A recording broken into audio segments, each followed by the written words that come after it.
Just throw out some bits of information. He was a Gentile. That is correct.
at the beginning between Bethel and there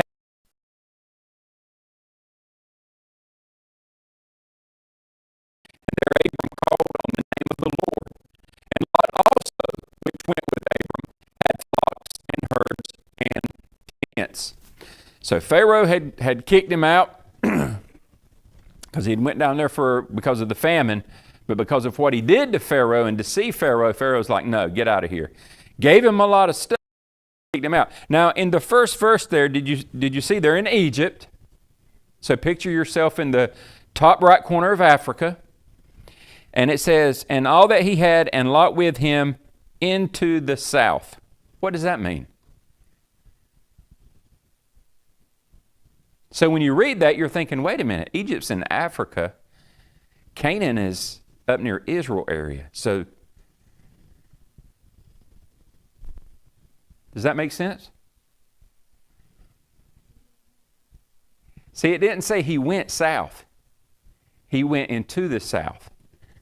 Right? So he actually went back north up into the Canaanite land, up into that area. The Negev, as it's called. All right?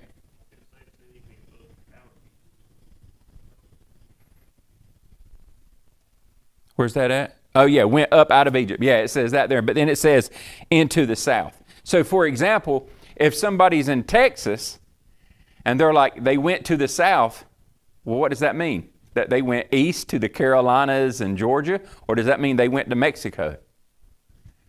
Depends on the context, right? So here it's talking about they went into the southern portion of where Israel is, down in that area near the Red Sea and stuff, okay?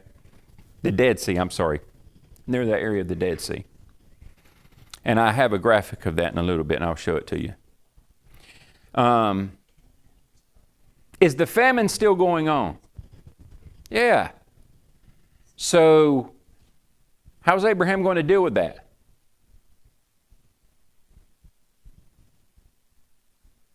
Verse 2 kind of gives us a hint, right? And Abram was very rich. It didn't say rich. It said very rich in cattle, in silver, and in gold. You think he had something to eat? Yeah, he definitely had something to eat, right? I think Pharaoh must have loaded him up with some cattle, some sheep, etc. So it looks like the famine wasn't that big of a deal on him now. Let me see. And then Lot also accompanied him, so he didn't stay behind. He went with Uncle Abraham. Now, when you're thinking about Abraham, his tent, his wife, and his nephew, what do you picture? Like somebody describe, like, if you walked up to where Abraham was living and dwelling, what do you think you would see? What do you picture in your minds? So a tent, how big of a tent? Pretty good size? How many people you think it fit? We often think of maybe just it might be more than one tent. What makes you think that? Yeah, he's got servants and stuff, right? He got a lot of them. Even when he left Terah up north and he started coming down the Fertile Crescent on the west side, he had picked up a lot. And Pharaoh had given him a lot, right? So we call that a bivouac in the military. It's kind of like a lot of tents kind of together. Abraham's was probably the biggest. But yeah, so he had, he was very rich. So don't think Abraham is just some guy with 3 or 4 camels and 4 or 5 sheep, him and his wife and his nephew in this small tent. No. Matter of fact, some scholars think he may have been one of the richest people in the world at the time. Yeah, he had a pretty big area. In chapter 14, you will see that after those kings take his nephew Lot, that he assembles 318 trained men. He assembles an army from his own household to go. So now picture what you would see. You got 318 trained military men. So how many wives are there, and how many maidservants, and how many cattle, and to feed all of that? So you're talking a wealthy man. God has blessed him. So don't think, he's just some guy walking across the desert with a... So he's got a traveling town. He's got a traveling town, yeah, exactly. That's exactly what he's got. So if you're in that area, you know Abraham. You know Abraham. All right? So he was a major player. Let's go verses 6 through 9. And the land was not able to bear them, that they might dwell together. For their substance was great, so that they could not dwell together. What does it mean when their substance was great? What does that mean?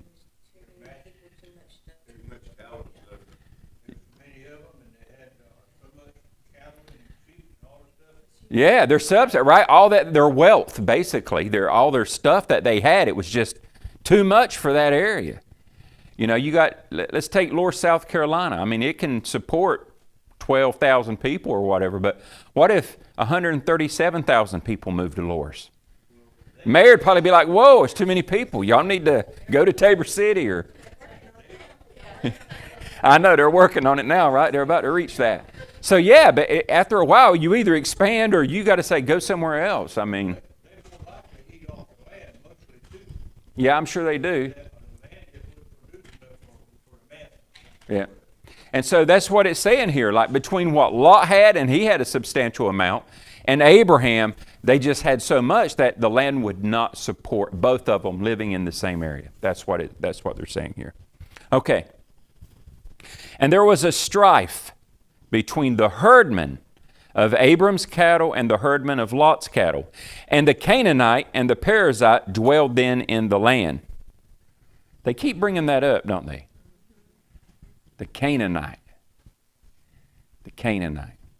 And Abram said unto Lot, let there be no strife, I pray thee, between me and thee, and between my herdmen and thy herdmen, for we be brethren. Is not the whole land before thee? Separate thyself, I pray thee, from me. If thou wilt take the left hand, then I will go to the right. Or if thou depart to the right hand, then I will go to the left. So, not enough grazing room. It doesn't say Abraham and Lot had a problem, but the herdmen, they were like, hey, I was here first, and they were starting to be some problems.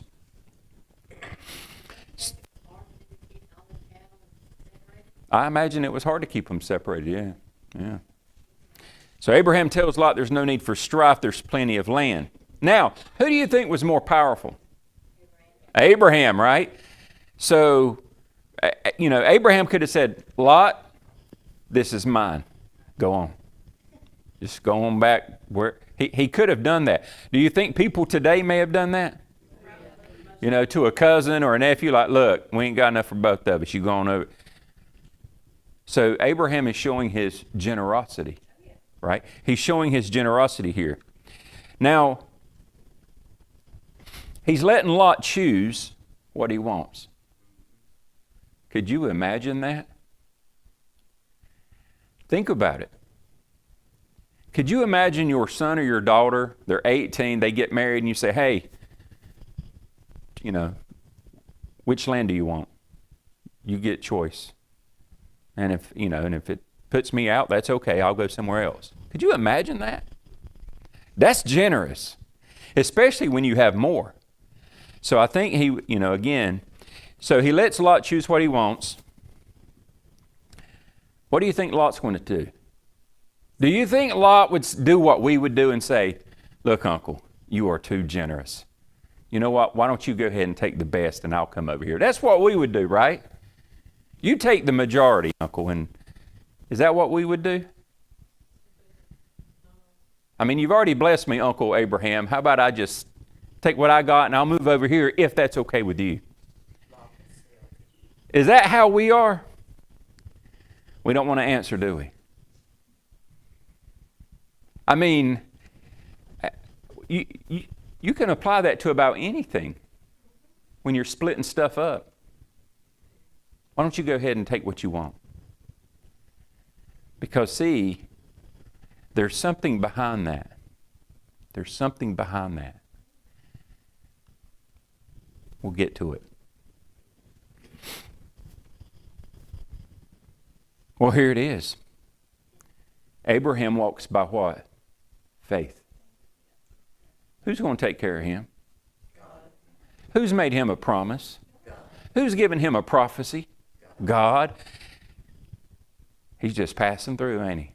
Living in his tent. He's passing, hey, I know I'm going to be taken care of because God said he was going to take care of me. Abraham walked by faith. If he walked by faith, can we as Christians, because we walk by faith, right? Can we afford to be generous like Abraham was? Yes, we can. If you really have faith in God that he will take care of you, if you truly believe that God will sustain you and give you what you need, then really what do you know what I'm getting at? It's opposite to what the world tells you. See, that's one of my tests. It's whenever I feel like I want to do something, I'm like, is this what the world would do? Is this what the flesh would want? I mean, always be asking yourself those questions. Because usually what God would want is completely opposite. You know, the world says strike back, God says turn the other cheek, right? The world says attain power, mass, wealth. God's like, no, be humble, be a servant, it's like opposites. They're opposites. The spirit and the flesh, they are contrary to one another. Now, if you will, if you'll look in the Google Slides, Brother Dalton, Google Slides, and you'll bring up the post-flood slide, and bring up slide number 7, if you will. And then you can share that online too, if you will. I wanted to give y'all a graphic, a map, if you will, to kind of show you the area of the Negev, southern Israel, if you will, and then also where Abraham and where Lot were, so you can kind of picture, and then also in relation to Egypt, etc. There you go, that's it. So if you can make that full screen, if you will. Yeah, there you go. All right. So to your southwest, bottom left, you have Egypt, okay? And he left Egypt because Pharaoh kicked him out. And they go up to, you see, there's Bethel near the top, and there's Hebron. So that's the area. See Salem, Hebron, Bethel. That was the area that him and Lot were originally in. And he's going to tell Lot, hey, you look, see what you like, and you take that. So when Lot looks down to the southeast there, and Gomorrah, see the Dead Sea? And then you got the Vela Siddim, and that's good land. And you're going to find out, the Bible says it's kind of like the Garden of Eden. I mean, it had all kinds of stuff. It was lush, it was plentiful, it was where you wanted to be. All right? And so that's where Lot goes. And you can see Lot there, he kind of goes down south and lives in that area south of the Dead Sea and Sodom, Gomorrah. He lived in that area. And Abraham stayed up there where he had built the original altar when he came down. Okay. That gives you an idea. Verse 10 through 13. So Lot's about to pick, right? And Lot lifted up his eyes and beheld all the plain of Jordan, that it was well watered everywhere, before the Lord destroyed Sodom and Gomorrah, even as the garden of the Lord, like the land of Egypt, as thou comest unto Zoar. When you read that, you know, they obviously, when Moses was writing this, did he know Sodom and Gomorrah had been destroyed? Yes. So he put a little editor's note in there, you know, it's like, before the Lord destroyed Sodom and Gomorrah. Before the Lord destroyed it, it was a lush, plenty, it was a land of plenty. And it says, even as the garden of the Lord. So he's saying it was, man, it had all kinds of stuff down there. It was great. And then like Egypt was, there at the end of the Nile River, at the delta where it comes back out, that land was just plush, rich. It had all that nice soil from the river carrying all those minerals and depositing it. So it was the cream of the crop. All right. Verse 11. Then Lot chose him all the plain of Jordan, and Lot journeyed east. And they separated themselves the one from the other. Abram dwelt in the land of Canaan, and Lot dwelled in the cities of the plain, and pitched his tent toward Sodom. But the men of Sodom were wicked and sinners before the Lord exceedingly. Now, Abraham was walking by faith. Faith in God Almighty. What was Lot walking by? What he could see, right? He was walking by sight. 1 John chapter 2, verse 16. 1 John chapter 2, verse 16 reads, "For all that is in the world, the lust of the flesh, and the lust of the eyes, and the pride of life, is not of the Father, but is of the world." So the lust of the eyes, right?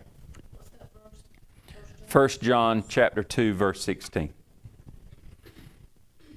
It's a sinful desire to possess or covet material things based solely on their visual appearance. It can manifest greed, envy, and consumerism. Got to have it. Got to have the next best thing, right? It feeds that. It feeds envy. It feeds greed. The lust of the eyes is what got Eve in trouble when she desired the fruit of the tree. She saw that it was good, right? She saw. Where else did lust of the eyes get somebody in trouble in the Bible? King David, right? On the rooftop. Do you think that was the first time he saw that? No, that was not the first time. But it works on you, right? You keep seeing something, it can work on you. All right. King David also fell victim to the lust of the eyes. Now, what does this tell us about Lot? Was he a child of God? Was he righteous? Was he a child of God? Or was he just a complete sinner? What do y'all think? Do you think he went to Abraham's bosom when he died? Sheol down there? That he went to the good side?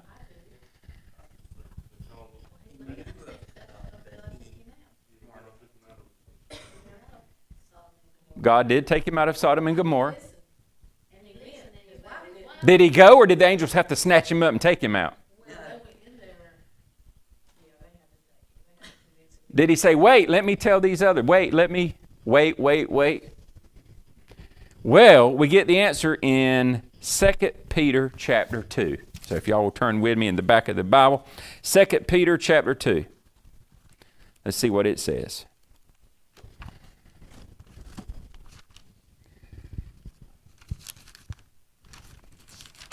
Second Peter chapter 2, and we'll start with verse 6. 2 Peter chapter 2, verse 6.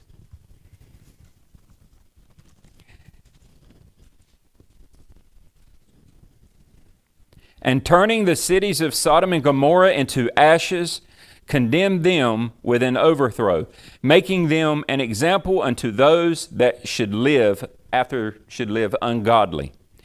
And delivered just Lot, vexed with the filthy conversation of the wicked. For that righteous man dwelling among them, and seeing and hearing, vexed his righteous soul from day to day with their unlawful deeds. The Lord knoweth how to deliver the godly out of the temptations, and to reserve the unjust unto the day of judgment to be punished." So when it says just Lot, it doesn't mean only. It means he was just. So 2 Peter tells us, yes, he was a follower of God. He was.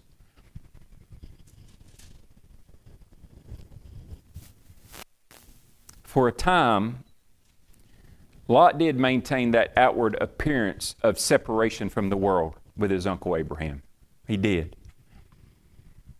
But when he got to choose, and he saw with his eyes, he chose to go down to the cities and in that area and start inhabiting with them. He did not have personal conviction to stay with Abraham and to have that close relationship with God. Okay? Well, it just shows us here too how we all can, if you're not careful, we can be oppressed. Absolutely. Absolutely. We can put ourselves around in situations and around people that we shouldn't be. And it's easy to fall into that trap. It is. Yeah. Lot's life is one that is in contrast with Abraham's. Abraham walked by faith. Lot walked by sight, right? Abraham was righteous and he did those things that were obedient. Lot was more worldly. He liked the world things, right?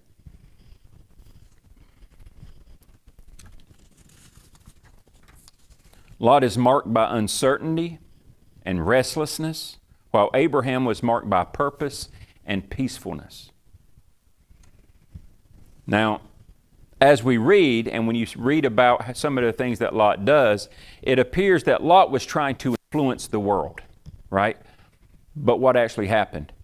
The world was influencing him.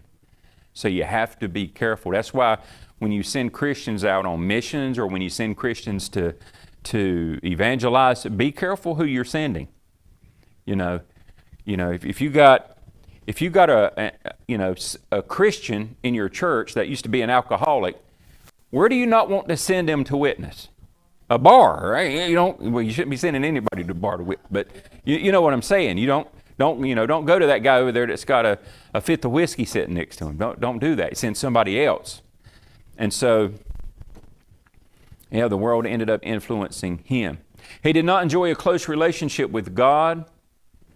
We find that in 2 Peter there, that he was vexed every day in that wicked city. Anybody in here ever feel vexed when you're out there in the world working or in Walmart or wherever you may be and you just feel like sin is all around you? It feels like you want to take a bath almost. His lackluster relationship with God, wrong priorities, bad companions, and poor decisions resulted in a life that became shipwrecked. Later on, we find that Lot lost everything in the fire of God's judgment. He had it all, right? He took the biggest and the best. And in the end, did he have a wife? She was turned to salt, right? What about all of his possessions? What about his seat on the council in that great city? Remember it said he was at the gates. He sat at the gates. That means he was a councilman in the city. Gone. The entire city was destroyed. God destroyed it all. Sodom and Gomorrah. Anybody in here from Sodom and Gomorrah know somebody from? It don't exist anymore. God judged it. He judged it. How often do we find ourselves wanting more? Nicer car? Bigger house? Maybe want that bigger job, that better position. How about when it comes to finding a mate? Do we look physically, with our eyes, or spiritually? You ever said something like this to a grandchild or a nephew or a child? That's not a good match for you. What were you basing that on? Wisdom? Seriously, that's why the young people don't listen to the older people. You try to tell them. Yeah. You blew in the face, but they're going to have to experience it themselves. We didn't notice that. That's what I'm saying. But like when you were in school, when you were looking for a girlfriend or a boyfriend, were you like, which one goes to church the most and reads their Bible the most? What are we looking with? Our eyeballs, right? Like Lot. Even as Christians today, what are our eyes on? What are we trying to attain?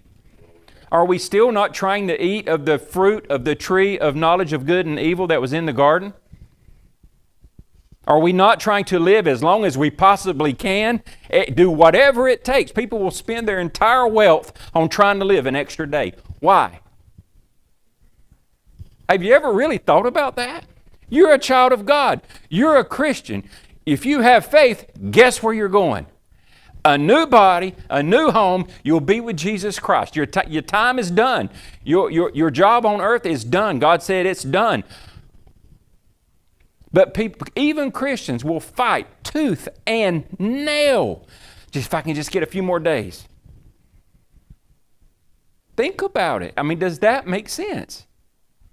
Now, does that mean we should seek death and be like, yeah, I'm sick. Don't give me no aspirin. No, that's not what I'm talking about. Don't take it to the extreme. But what I'm saying is, let's be logical about this. Where's your faith? Oh, death, where is your sting? Because this flesh is a wicked, deceiving thing. Are you sure there's a God? Are you 100% sure? Have you seen Him? Have you really seen a miracle? That anxiety will kick in, will it not? Being snuffed out, never to imagine anything again, never to experience any smells, any touches, dead. But that's where faith comes in. Because I know a man, and when I've studied this Word of God, and it starts to make sense to me, and I know that no man could have orchestrated all of this, that it had to be a God that did it, that everything I see from the sun coming up to babies being born to birds chirping, there has to be a deity that made something. There's got to be a God. I didn't just go poof appear.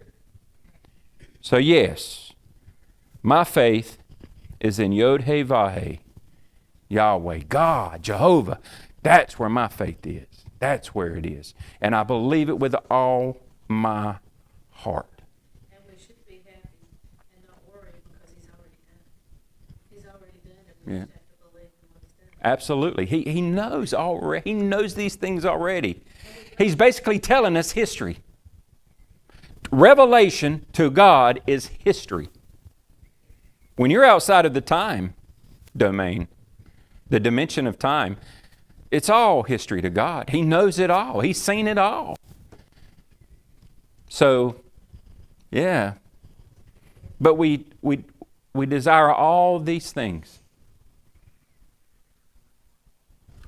Do any of those things, cars, jobs, beautiful spouses, do any of those things enhance your relationship with God? Well, don't you need money to have a better relationship with God? You need more land? You need more car? You need what? Who are blessed? Remember I went over that. Who are the blessed people?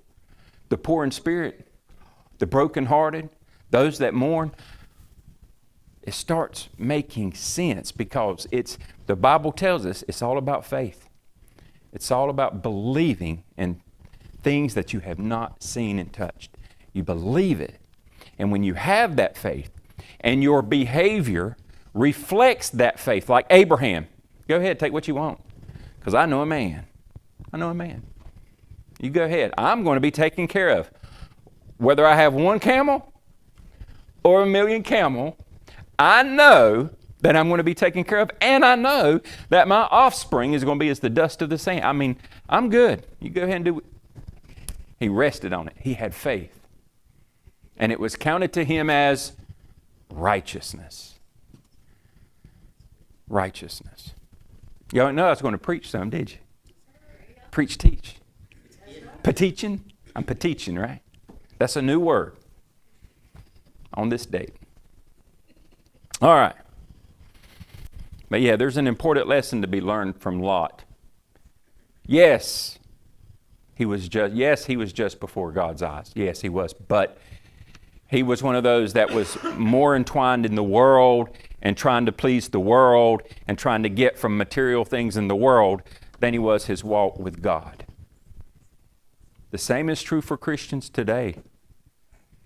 There are people today that are Christians and they go all out for God. It ain't about money. It ain't about positions. It's about serving and what can I do for you, Lord? Who can I help? And then you got other Christians, and yes, they are Christians, justified by Jesus Christ. They have been declared righteous. Doesn't mean they are, right? They've been declared righteous by what Jesus did for them. And they're all about the money, the jobs, the power, the positions, like Lot was. So this is a very important chapter in the Bible, especially for Christians. We can learn from it. We can definitely learn from it. All right, let's go back to Genesis. We're going to go to verse 14.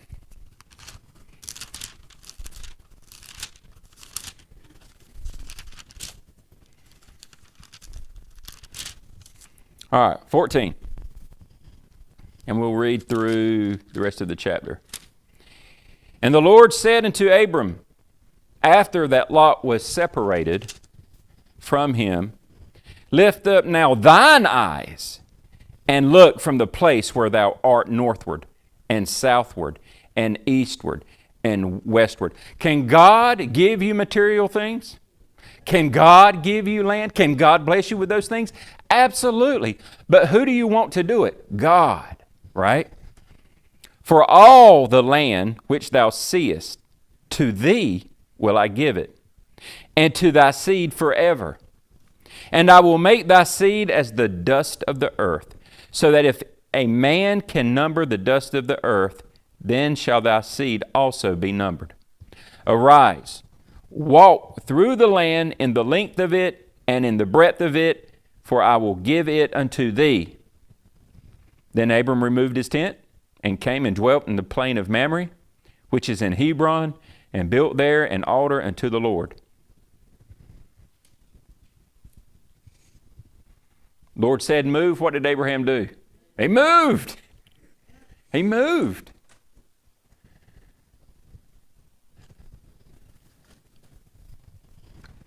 After Lot is separated from Abraham, we find that God lifts up Abraham's heart. As far as Abraham could see in all directions, God promised him the land. And then he said, now walk it, and that's yours too. Now we know Abraham can walk, don't we? That's a walking man. He has walked all over the place. So listen.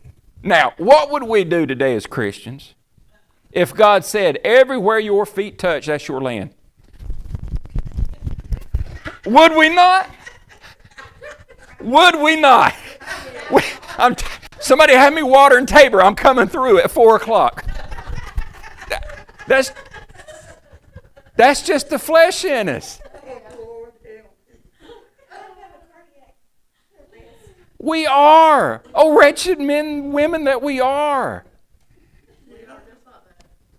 You have nothing, right? Somebody gives you 50 acres of land. Well, why didn't you give me 100?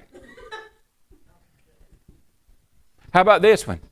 You get a paycheck, $1,000 that you did not have. And the Lord's like, can I have 10%? Well, if you'd have gave me $1,100, I mean, we laugh, but is it not true? Yes. Yes. Man, if the Lord gave me money, I'd tithe 10%. And then you get the money.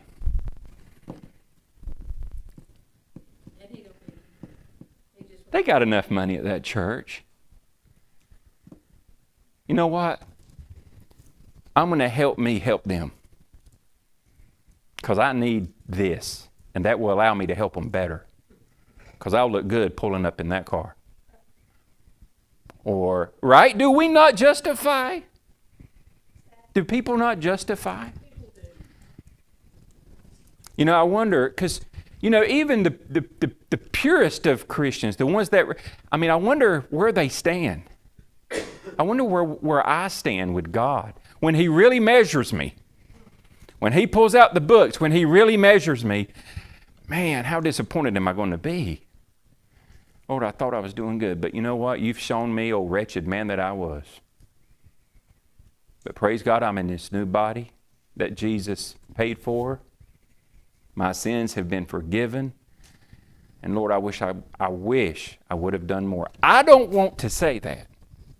I don't want to say that. I want to be able to say, Lord, I did all I was able to do. That's my desire. But we learned from Paul, I desire to do one thing, but I find that I do another. Whew. It can get so frustrating as a Christian sometimes, can't it? Because you disappoint yourself. I know I do. I disappoint myself.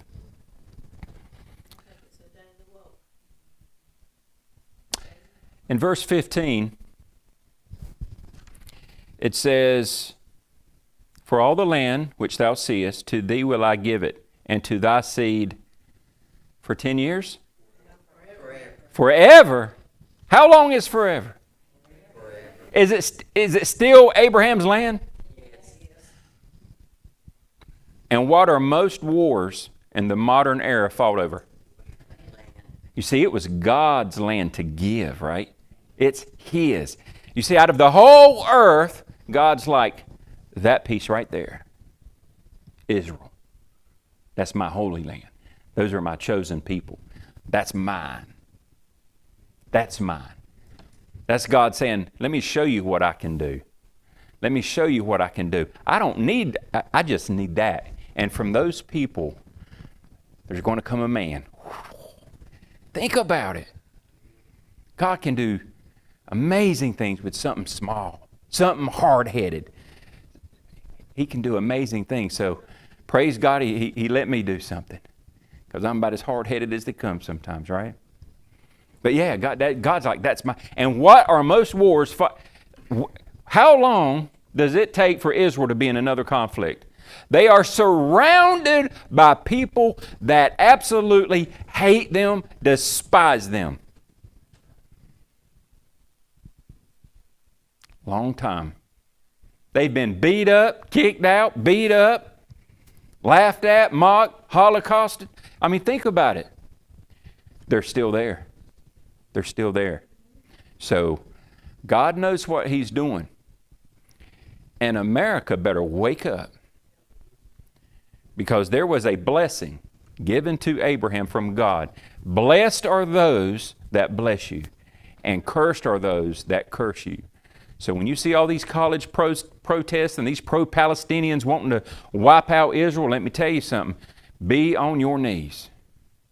Because judgment will come. Judgment will come. God does not lie. He does not lie.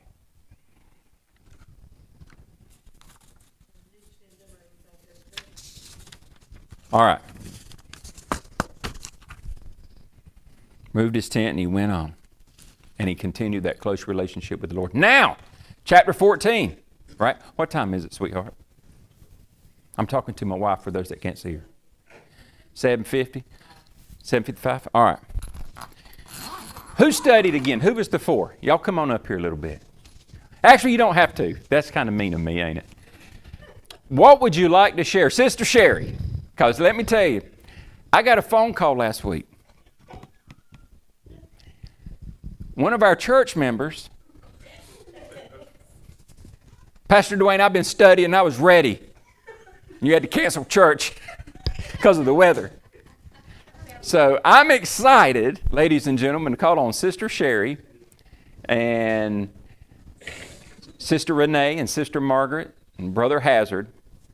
First of all, I'm proud of y'all for studying it. I'm so proud of you. Anytime you get in that word, it just makes my heart dance. So what would y'all, and whatever you can remember, whatever you can share, kind of give me a synopsis. What do you picture that war being like? Because next week we're going into that war. There were 3 armies. 3 armies. The Shemites. 9 kings. There was Shemites, Hamites, and then Abram's army. Okay. 300. That counts Abraham's little army, right? Okay. So that was the 3 armies. Got it. 9 kings.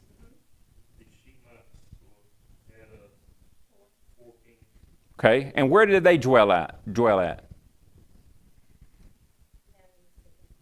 Yes, down there in Sodom and Gomorrah, right? It was the kings of Sodom, Gomorrah, etc. So there was 4 kings down there ruling their own little town, their own little area, right?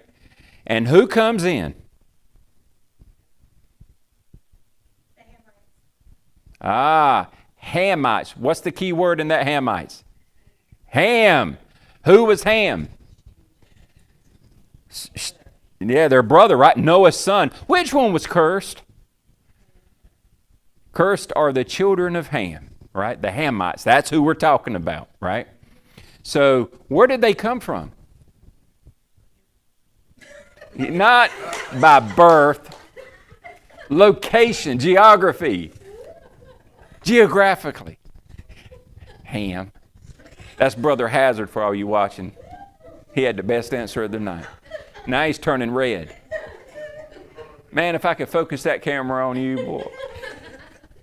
All right, do y'all remember geographically where they came from? Does Amraphel ring a bell? That was one of the kings, right? Does it ring a bell, Sister Sherry? From where? Shinar? Okay.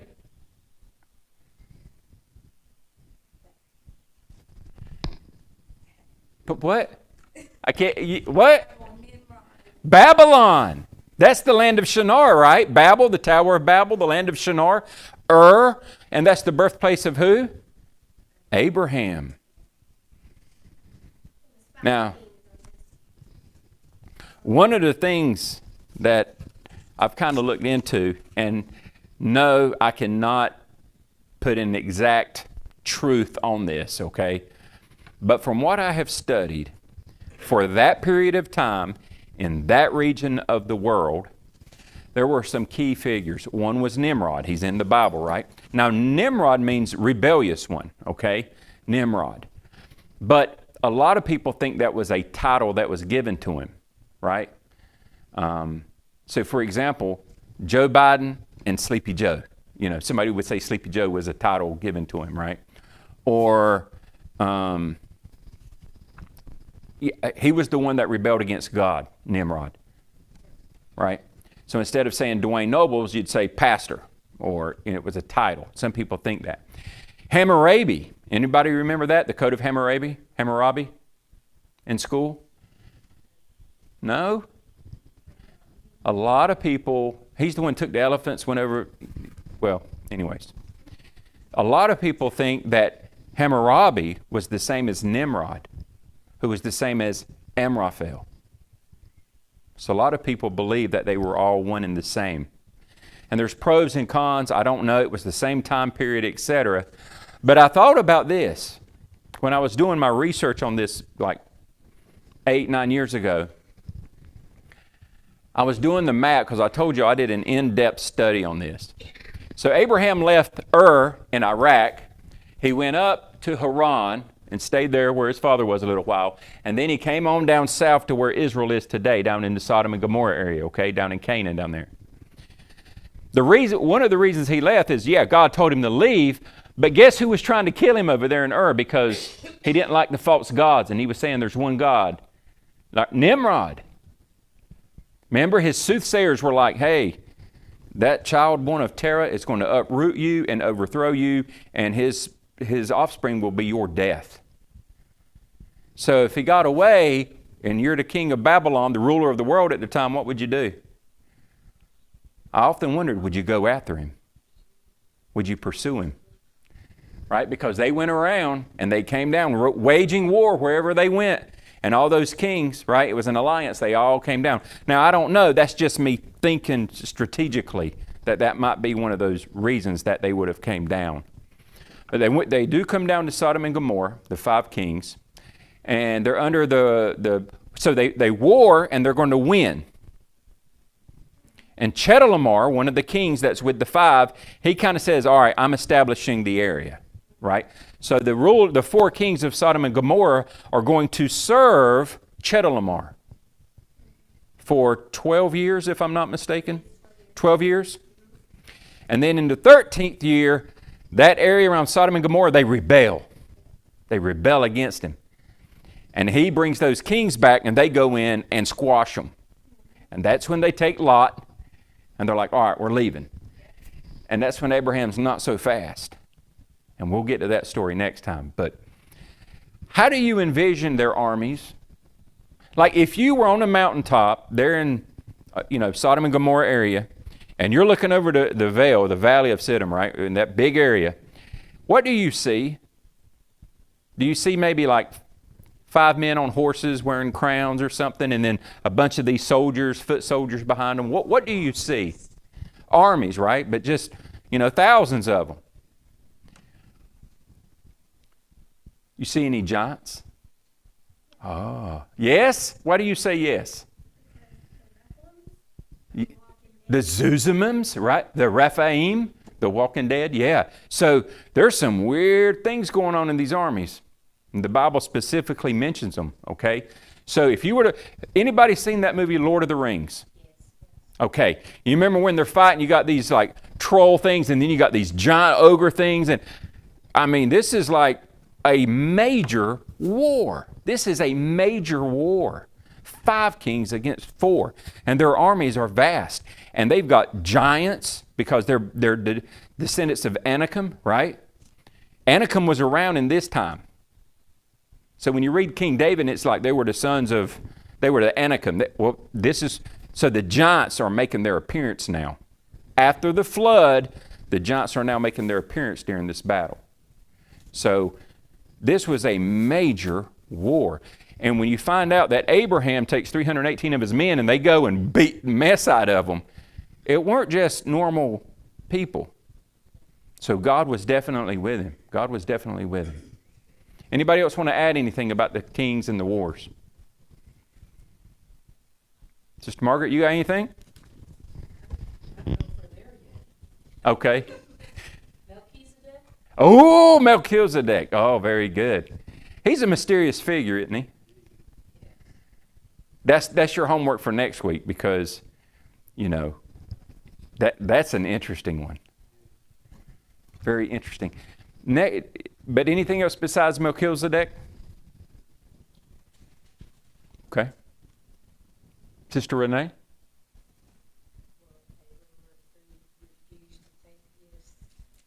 Ah, interesting.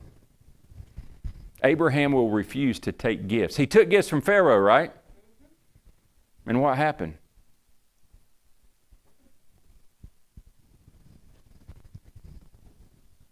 Think about it. Next time he won't take gifts. See, Egypt represents the world in the Bible, right? So he went down there and he did take gifts from the Pharaoh for Sarah and stuff like that, and he left with them. But there were consequences for it as well. Yeah, he was eating and stuff, but what happened to Lot? What happened to, there was a lot of stuff going on. The next time, I don't want nothing. You keep your stuff. I got God. So he was like, I'm not taking anything, right? Yeah. So it's amazing how when you read the Bible, there's so much going on. Like when you really deep think about it, it's like, man, there's a lot going on in there. So it's inexhaustible. No matter how much you study it, there will always be something else to learn. Inexhaustible. So Melchizedek, study up on him. I want to know what his name means. Okay? I want to know the references in the New Testament to Melchizedek. If there's any references in the New Testament talking about Melchizedek. And where did he come from? And what's the name of that place today? Those are the big things I want. Those are the big things I want. And then give me your guesses at who he may be. I like this part. That's so interesting because you get to dig for something, right? It takes time. And every time you study, what are you doing? You're contemplating on who? God. You're contemplating on God. All right. If everybody would please stand. Thank y'all for your attention.